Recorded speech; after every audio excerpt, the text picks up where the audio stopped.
Alright guys, got a little story for you. Not the best news. I was driving the car home for about 5 minutes. Hadn't driven it for about a week, and then suddenly put my foot down a little bit, and there was a load of white smoke coming out of the back, and then it just started like misfiring. Yeah, just like real bad. And anytime I put my foot down, it just didn't want to go. Quickly pulled over and it just wouldn't start. And I was thinking it might have been an injector, but after we pulled some codes out, I'll put the codes here. It looks like it's possibly an ECU fault, something wrong with the ECU. There's a company called ECU Testing. I'm going to send it off to them now. I've actually used these guys before in the past, where I've sent off my ABS pump for a previous issue that I had with my last 335i, but these tend to have loads and loads of issues, unfortunately, electronically. So I'm going to be using these guys again. They also have like a limited mileage warranty with all their products as well, so highly recommend it. We're literally just going to take the battery out, we're going to take the ECU out, and we're going to send it off to ECU Testing, and we're going to get it fixed. There's no signs of water damage in there, no? Nope. It's all pretty dry, but obviously inside's not. So this is going off to ECU Testing. I'm going to send it in the post, and I don't know how long it's going to be with them, maybe a week or two. I'm not too sure about their turnaround time at the moment. But yeah, I really recommend them, especially with M54 BMWs. A lot of people that I know use them as well. I'm going to box this up and we'll send it to them.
So we're back, the ECU is back. The video that you would have just seen is actually ECU testing and what they did with the ECU at their HQ. Like I said previously, massive thank you to ECU Testing for sorting that out. Best people, and they have a lifetime warranty on their work as well. So yeah, what we're going to do now, plug it in. Fingers crossed, don't have any codes or anything like that. If we have another code, it could be something related to maybe injector harness. So fingers crossed, it doesn't have the code.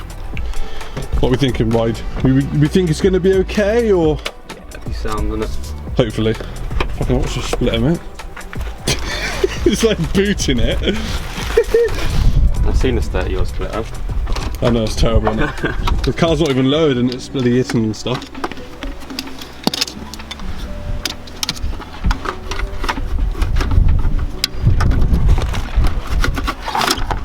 The fact that it was saying that about 4 injectors were causing it, or an ECU fault, for the chances of 4 injectors going in one go is just extremely rare and basically unheard of, I think. So it's probably going to be this ECU fault. ECU Testing have said that they have fixed an issue with the ECU.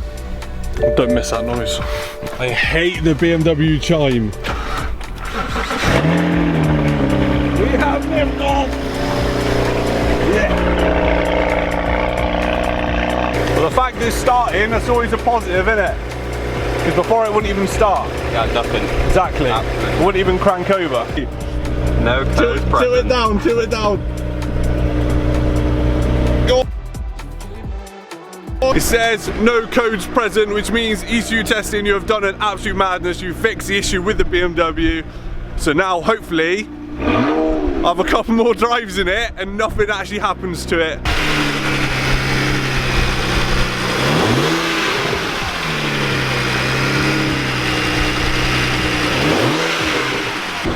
So just to clarify, what's the plan now, right? let it warm up to temperature and take on a bit of a road test and yeah, just check some data. But yeah, all looks good so far. You should be good to go.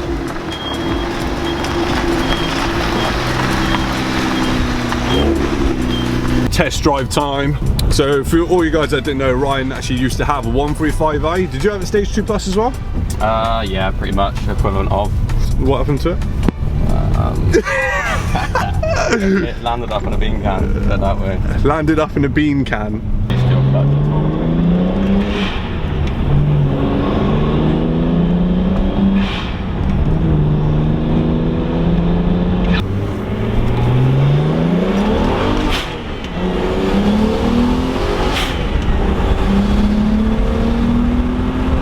Naughty little rip. So there she is, guys, all done and dusted. All done and dusted. The car is ready to go back on the road. Can't wait. It's been off the road for a while now while I get on and sort this out, and while I'm obviously waiting for ECU testing and send it back. Had like a 3-day turnaround. Can't thank the guys enough, especially Stephen. Can't thank you enough. Yeah, thanks to Ryan for helping me out as well. Any of you guys got any questions, drop me a message down in the description. Have a look at ECU testing down below as well. Oh yeah, bonus clip, this is the £100 Skoda, and as you can see, today, funny thing, I fitted a sub. If you want videos on this thing, just do stupid stuff to it, let me know, because it only cost me 100 quid and it will be absolutely jokes.